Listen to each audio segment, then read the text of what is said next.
peux continuer, Madame la Présidente. Ouais. Je vous remercie pour cette définition précise. Et moi, j'abonde en plus à ce que vous dites. Il y a beaucoup de clubs de rugby, de clubs de sport de manière générale, mais dans le rugby aussi, qui ont un rôle social, vous l'avez dit, sans rendre compte parfois. Et des associations comme Rebond, par exemple, qui œuvrent sur le terrain. Malgré tout, il y a, comme dans d'autres disciplines, mais dans le rugby, bon, j'ai été amené à creuser un petit peu, il y a le problème du racisme. Euh, on a l'impression qu'il n'y a pas un week-end où il n'y a pas un incident raciste sur un match de rugby, qu'il soit amateur ou professionnel. Je le dis en ayant fait juste des recherches internet hein, sur les articles de presse qui existent. Donc il y a déjà ça, et il y a certainement ce qui n'est pas ébruité dans la presse ou qui ne rencontre pas d'écho. Le dernier en date qui a fait un peu de bruit, c'est le match entre Le Vernet, un match je crois de Fédéral 1, il me semble, entre deux clubs d'Occitanie, où l'association SOS Racisme, à propos des faits, a qualifié cela de ratonnade. Et il y a eu des sanctions disciplinaires de la Ligue d'Occitanie, sauf que la caractérisation raciste des agressions qui ont pu avoir lieu n'ont pas été retenues, notamment dans le qualificatif des sanctions. Moi, j'aimerais avoir votre avis par rapport à ça, et peut-être arriver sur une affaire qui a fait encore plus de bruit parce qu'elle touchait un joueur qui a été sélectionné dans le 15 de France, Monsieur Chalureau, qui a un procès en appel, donc qui est présumé innocent, je tiens à le dire, qui est présumé innocent, mais qui en première instance a été condamné sur des faits de racisme qu'il nie, et c'est tout à fait son droit. Moi, mon interrogation, c'est comment au niveau de la... Alors, vous n'étiez pas encore président, hein, je l'entends, parce que la première sélection de Monsieur Chalureau, c'est en novembre 2022.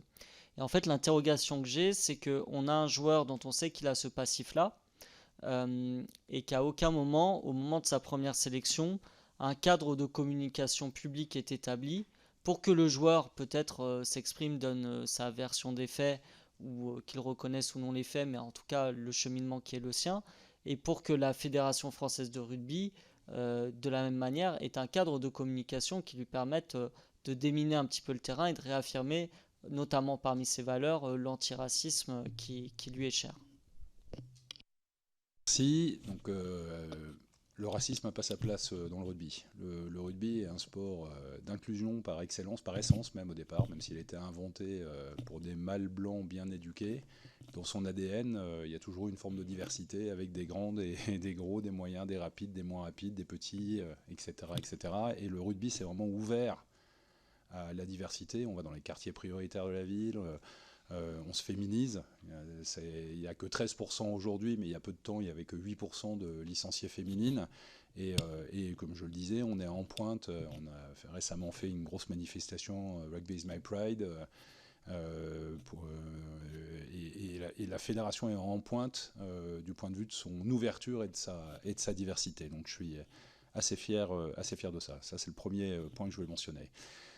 Malheureusement, comme toute fédération, on est aussi un peu le reflet de la société. Et il y a des dérapages, il arrive qu'ils existent. Et c'est pour ça qu'on a souhaité, dès connaissance de ces dérapages, avoir vraiment un message extrêmement ferme vis-à-vis de tous les arbitres, en rappelant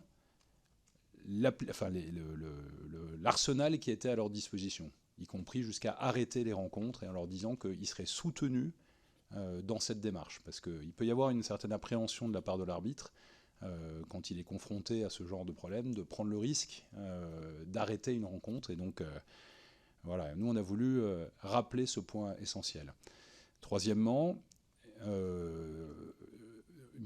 moi, quand j'étais président de la Ligue Île-de-France avec mes équipes, on avait mis en place une petite application mobile très simple, il s'appelle e-arbitre, sur smartphone, qui permet à un arbitre, je vous l'ai dit, on a 2700 arbitres qui sont sur les terrains tous les week-ends, d'évaluer à chaque rencontre le capitaine, le banc de touche et la tribune.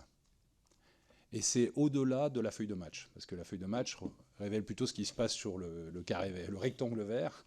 L'intérêt de e-arbitre, c'est qu'on évalue, et l'intérêt d'avoir 2700 arbitres pratiquement tous les week-ends, c'est que très vite on a de la data. Et l'évaluation, elle est simple, hein, c'est très bien, bien, pas bien. Voilà. Et quand on a de la data, on peut envoyer des représentants fédéraux de manière ciblée sur des clubs ou des équipes qui débordent régulièrement. Pourquoi les bancs de touche et pourquoi les tribunes? Parce que souvent, et en particulier sur les catégories jeunes, l'excitation du terrain peut provenir et notamment les jeunes, je le disais, peut provenir d'un banc de touche qui s'excite ou d'une tribune qui va un petit peu exciter les gens. Et au rugby, comme c'est un sport de combat, il faut vraiment réguler ça. Donc ça, voilà, ça fait partie des autres points et qui ont l'avantage de ne pas forcément exposer l'arbitre qui aurait des hésitations, même si on les incite à ne pas en avoir, et qui nous permet... Voilà. Et donc ce principe, ce petit logiciel e-arbitre, on est en train de l'étendre.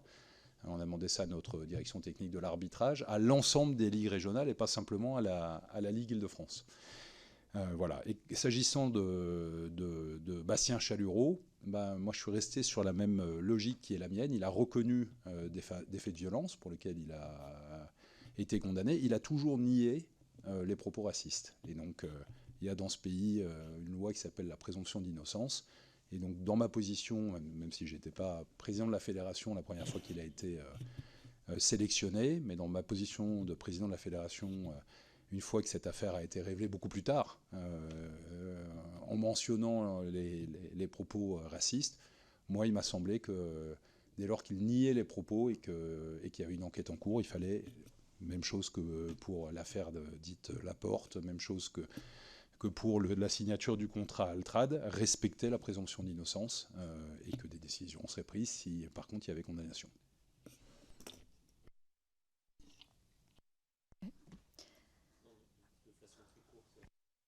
Madame la Présidente, effectivement, Monsieur le député, vous avez raison de nous avoir fait rappeler les valeurs du rugby, parce que si elles sont uniquement déclamées, elles n'ont aucun intérêt. Et c'est pour ça que le zéro tolérance sur toutes les atteintes à l'intégrité physique ou intellectuelle de tous les acteurs du rugby est à rejeter en bloc. Et si effectivement vous avez relevé des faits qui peuvent s'apparenter à du racisme sur les terrains, par des déclarations idiotes, etc., c'est parce que la fédération souhaite aussi agir en transparence. C'est-à-dire qu'on ne met pas la poussière sous le tapis, on souhaite relever l'ensemble des incidents sur les terrains, et on a plusieurs milliers de rencontres chaque semaine sur les terrains. Dès qu'un phénomène apparaît, ou une suspicion, elle est immédiatement traduite en commission de discipline. Voilà. Après, je souhaite aussi rajouter que les commissions de discipline, qu'elles soient régionales ou fédérales, donc nationales, sont indépendantes dans la façon d'instruire et de décider, puisqu'il y a une différence entre l'exécutif et le disciplinaire chez nous. Mais en tout cas, voilà, c'est zéro tolérance. Et j'insiste sur le travail actuel et futur de la commission d'accès anti-discrimination et égalité de traitement, la CADE, qui a travaillé beaucoup dans un premier temps sur la transphobie, l'homophobie, mais va travailler aussi sur la grossophobie, sur une charte de la laïcité aussi appliquée et sur toutes ces questions liées à la discrimination, au racisme, à l'antisémitisme. C'est très important qu'elle ait les moyens aussi de fonctionner pour qu'on mette vraiment en adéquation ces valeurs avec leur application et qu'on ait valeur d'exemplarité de la fédération, que l'ensemble des dirigeants, de l'ensemble des acteurs salariés ou élus, bénévoles, aient cette exemplarité pour donner effectivement le sens de l'action qui doit être portée sur notre